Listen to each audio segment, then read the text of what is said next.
नमस्कार, आप देख रहे हैं तेजस इंडिया न्यूज नेटवर्क और मैं हूं आपके साथ दीपक सिंह सरल। हमारी मौजूदगी इस समय बाराबंकी के सूरतगंज ब्लॉक के तराई क्षेत्र सरसवा गांव में है, जो ग्राम पंचायत मधवा जलालपुर आती है। ये गांव सिमली नदी के किनारे बसा है, इसके तट पर बसा है। यहाँ पर एक व्यक्ति एक बड़े व्यक्तित्व के रूप में निखर के आए हैं, जिनका नाम सत्येंद्र सिंह है। और इन्होंने एक यूपीएससी परीक्षा सफल होने के बाद ये खाद्य विपणन विभाग में जिला लेवल पर अधिकारी बनाए गए हैं और ये हमारे साथ मौजूद हैं। हम इनसे ही जानेंगे कि इस सफलता का राज क्या है और किस तरीके से इस मुकाम तक आप पहुंचे हैं। जी सर, बहुत बहुत स्वागत है। थैंक यू दीपक भैया। मैंने अपनी इंटर तक की पढ़ाई यहीं पास में बीआरजी पब्लिक इंटर कॉलेज से की, जो 10 किलोमीटर दूरी पे है, क्योंकि यहाँ पे कोई स्कूल था ही नहीं। उसके बाद मैंने रामनगर पीजी कॉलेज रामनगर से, जो इधर से 12 किलोमीटर है यहाँ से, वहाँ से मैंने पोस्ट ग्रेजुएशन मतलब ग्रेजुएशन किया। फिर मैंने बीएड भी वहीं से किया। फिर मैं सिविल सर्विसेज की तैयारी करने लगा और मैंने कैपिटल आईएएस में आईआरएस गौरव शुक्ला के मार्गदर्शन में तैयारी शुरू की और वहीं से तैयारी की। और मैं 2024 का जो परीक्षा दी, उसमें मुझे जिला खाद्य विपणन अधिकारी में 1 रैंक पे मेरा सिलेक्शन हुआ है।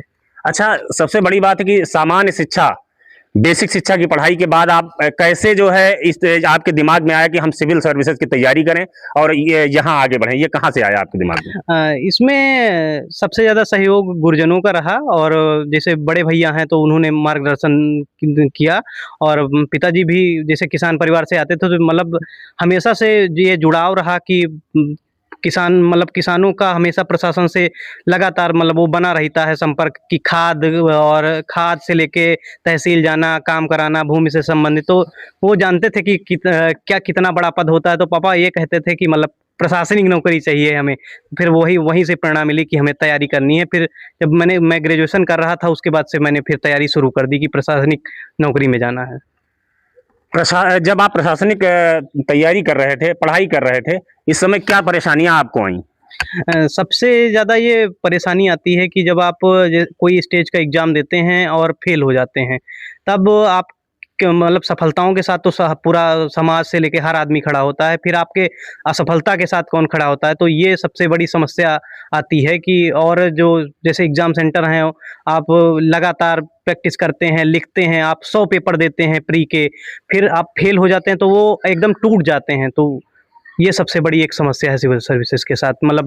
उसमें आपको एक कोई भरोसा देने वाला होना चाहिए। जैसे भैया थे, चाचा चाची हैं और पापा हैं, मामा हैं, ये सब लोग भरोसा देते रहते थे कि नहीं, हो जाएगा, एक दिन होगा जरूर। फिर सफलता आखिरकार मिल ही गई। सत्येंद्र की एक सबसे बड़ी बात निकल के आई है कि इस तराई क्षेत्र में रहने के बाद व्यवस्थाओं की कमी, सुविधाओं की कमी, उसके बाद भी आप लगातार माता पिता का सहयोग करते रहे, किसानी में भी आपकी बहुत रुचि रही। इसके बारे में क्या कहना है आपका? मैं किसान हूँ, मेरे नाम ही जमीन है, तो मैं खेती करता हूँ। जैसे इस बार भी मैं 25 वाला प्री दे के आया था, तो मैं 4 दिन लाइन लगा खाद लेने के लिए, और फिर गेहूँ बुआ के फिर गया मैं तैयारी करने मेंस लिखने के लिए। और पूरी खेती लगभग मैं ही करता हूँ। बस पिताजी अब जब मैं नहीं रहता था, चला जाता था, तो वो करते थे। और मैं जैसे बागवानी भी करता था, तरबूज खरबूजे की खेती और गन्ना की खेती, गेहूं की खेती, मसूर की खेती। और मैं एक स्टार्टअप भी करना चाह रहा था कि मोती की खेती मैं करना चाह रहा था। तो अब सिलेक्शन हो गया, उसको आगे बढ़ाऊंगा। ये मुकाम है आपका? मुकाम नहीं है, आगे जाना है। एक पड़ाव है कि इसके बाद भी अब एक नौकरी मिल गई है। जिस पृष्ठभूमि से आते हैं, इस तराई से आते हैं, एकदम अभी बहुत पिछड़ा क्षेत्र था। इस क्षेत्र से अगर हम गए हैं तो ये मुकाम नहीं है, लेकिन यहाँ के जो नए युवा हैं उनके लिए ये है कि हमें भेजा गया था कि तैयारी करने के लिए। तो ये नहीं है कि वो गए और सफलता नहीं मिली। तो इससे यहाँ के जो युवा हैं उनको एक प्रेरणा मिलेगी, वो जाएंगे कि यहाँ का कोई लड़का जा रहा है, होता है, होगा। सत्येंद्र, अभी कुछ दिन पहले लाइन में लगे थे खाद के लिए, आज एक जिला विपणन अधिकारी बनाए गए हैं, क्या कहना चाहेंगे इस पे? अरे ये समस्या थी खाद की, पूरे जिले में समस्या थी। तो 4 दिन लाइन लगना पड़ा, उसमें 2 दिन बारिश भी हुई, वो पूरा दिन भीग के लाइन लगना पड़ा। और जैसे धान बिक्री था, तो मैंने 1600 में धान बेचा इस बार। और धान मैंने खुद अपने हाथ सुखाया, पूरी मेरी पैर की जो खाल थी वो मतलब उखड़ गई थी, सुखाते सुखाते वो धान में हल्के कांटे होते हैं ऊपर जब सुखाने में, तो वो पूरे खाल उखड़ गई। लेकिन मैंने 1600 में बेचा, क्योंकि मतलब इतनी समस्या है कि मुझे, मैं नवंबर में बात किया था तो उन्होंने कहा कि मुझे जनवरी में टोकन देंगे। तो किसान परिवार से आपको खाने के लिए समस्या है, अगली फसल बोनी है तो मतलब नहीं, इतने दिन नहीं रोका जा सकता है, तो फिर हमें तत्काल बेचना पड़ा, तो हमने 1600 में धान बेच दिया।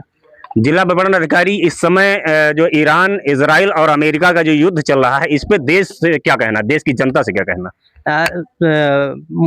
माननीय प्रधानमंत्री श्री मोदी जी के नेतृत्व में जो भारत की अर्थव्यवस्था है वो पिछले 4 साल में विश्व में सबसे तेज बढ़ती अर्थव्यवस्था है। डोमिनो इफेक्ट पड़ रहा है भारत पे, लेकिन मोदी जी ने शांति को महत्व दिया है, और ये युद्ध का नहीं बुद्ध का समय है, इसी को ध्येय के लेके, और जनता से अपील है, कोई किसी चीज़ की समस्या नहीं है, और मोदी जी बहुत अच्छा काम कर रहे हैं, और डबल इंजन की सरकार योगी जी उसमें बहुत अच्छा सहयोग कर रहे हैं।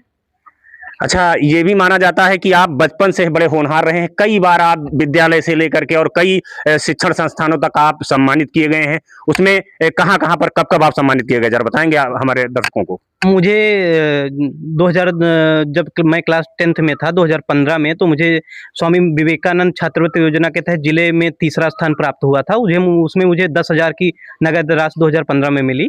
उसके बाद मैंने अपने जो कॉलेज है उसमें बच्चों में मतलब जो लड़के थे उसमें टॉप किया, पहला स्थान हासिल किया बीआरजी पब्लिक इंटर कॉलेज में। फिर मैंने इंटर में भी पहला स्थान हासिल किया, और मैंने रामनगर पीजी कॉलेज में भी टॉप किया। फिर लखनऊ यूनिवर्सिटी में जब मैंने एमए की शुरुआत किया तो फर्स्ट सेमेस्टर में मेरे 88% नंबर आए, तभी मेरी फर्स्ट रैंक वहाँ रही। नहीं, आपको एक बार जिलाधिकारी ने भी सम्मानित किया है? हाँ, जिलाधिकारी ने जब स्वामी विवेकानंद छात्रवृत्ति योजना के तहत जो धनराशि दी गई थी, वो जिलाधिकारी श्री योगेश्वर राम मिश्रा जी के द्वारा ही दी गई थी मुझे। एक कोई संस्थान आईएएस का है, उसने भी आपको सम्मानित किया?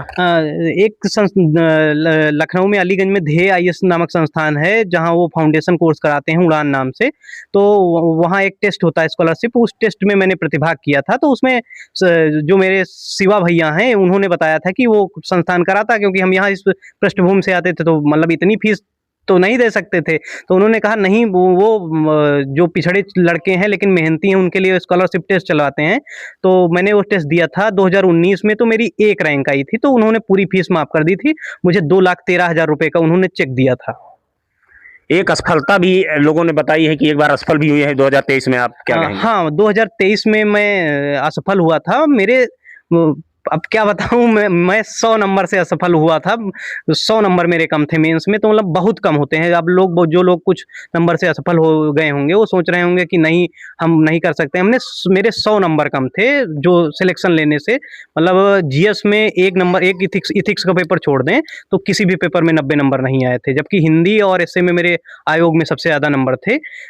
वो असफलता थी, लेकिन उसको मैंने असफलता को असफलता न मार के उसको एक हथियार के रूप में प्रयोग किया, और करीब 6 महीने में मैंने 1 साल के अंदर 6 मेंस लिख दिए।